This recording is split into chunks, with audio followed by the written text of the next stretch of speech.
I asked Dr. Zuliani if I could look more like I looked when I was 30 and 40 and not my age, which I felt I was looking 10 years older than that. And he said that's all he was going to do. He wasn't going to make me look different. It was just going to make me look like my age didn't catch up and pass me.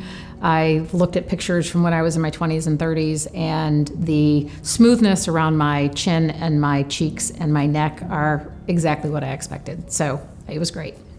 I would absolutely recommend the recovery that I experienced. Not only the regular treatments that Dr. Zuliani's staff did, but also by adding the ELIXIR. I really do think that it was a lot faster in terms of the recovery. I felt more normal, faster, and I felt like my face was mine again.